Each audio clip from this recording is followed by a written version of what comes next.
Click link Forsen. Seeing the funny frog emotes in chat makes me feel like I'm watching the video with my friends and I can laugh with all my internet buddies. Haha, I am so lonely. Haha, Vogue. Haha.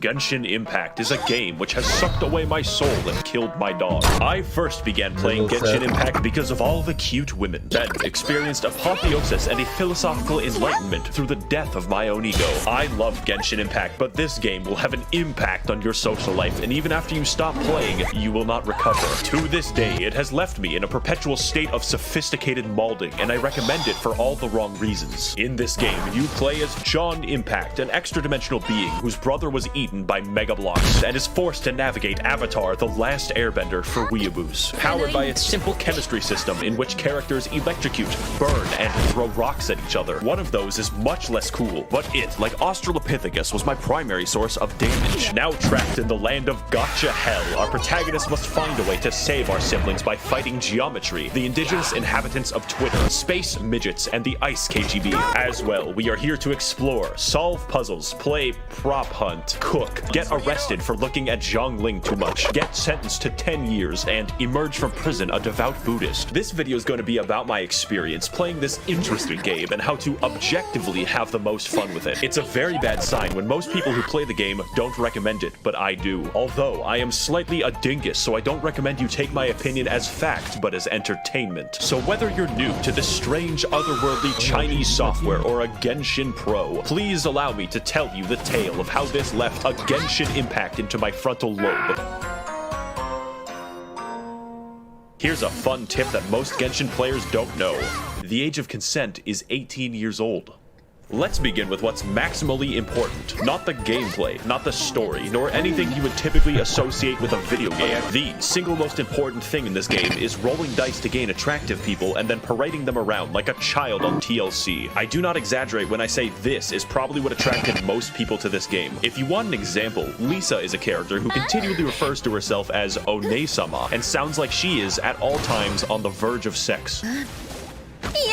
I received her after completing a quest and then decided that I would use Lisa exclusively to do rock climbing. That way, I could repeatedly hear her oddly enthusiastic moaning for the next 10 hours of gameplay. I literally installed this game after downloading 60 images of Ganyu, since the official lore of the game specifies that she killed a monster after being eaten by it because her ass was so big it blocked his trachea and suffocated him to death. However, there is a catch. I don't have Ganyu, and I never will. You have a random chance to get characters, and that chance isn't high. 5.1% to be exact, and that's getting anyone, so if you want a particular character, get fucked. You could have your very first role be a high-level DPS character that carries you through the game with chimpanzee martial arts, or you could roll 3 useless small boys in a row and then desire death. It's a fucking guy. God damn it.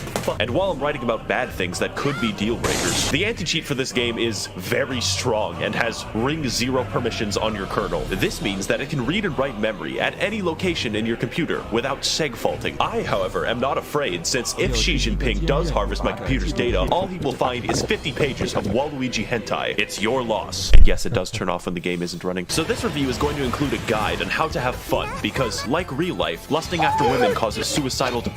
Step 1. Play as optimally as you want. Do not try to min-max shit because RNGesus will snap your fucking neck. Do whatever is fun with whatever you have. In my case, I decided that I would roleplay as a violent misandrist and only play as women out of principle. Any men that I rolled would be locked at level 1 and made useful in the coal mines. It is simply not worth it for me to engage in combat if I cannot also yank it. The central point of the characters is that they are potential wives, and I am absolutely, definitely, 1000% secure in my masculinity. Playing the game optimally in this case would mean making the game boring and staring at man-ass, so fuck it. If, for instance, I had wanted a particular, legally questionable female to be my digital puppet, the chance of me receiving that would be 0.3%, which is where this image comes from. Take what you can get with the roles. Don't be mad, exercise patience and control, and you will have a lot more fun. I definitely have not sold my house to get big-tittied pirate mommy. But Maxor, I hear your thoughts. Why are you displaying a single image of a regular crab on my screen? And also, what is the world of Genshin Impact, and why are we here? That is a great question, James. Because before we get into the exploration and the combat, we must first understand the context with which I run my beauty pageant. And like every game made by Asian people on my channel, the lore is some Hyperborean bullshit. So let's say rule number 2 of enjoying the game is not caring about this, just like 90% of the player base. Fucking word.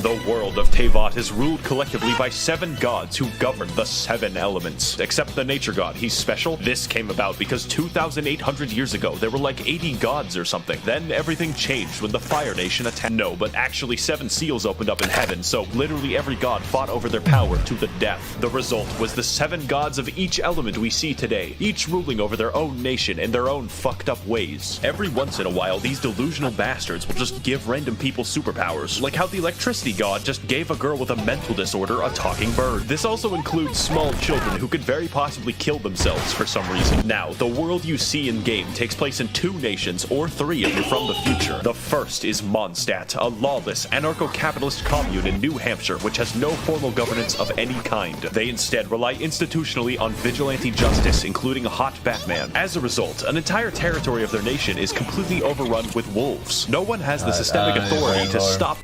Some funny jokes in there, but that fucking ADHD editing. It's too much for me in the morning.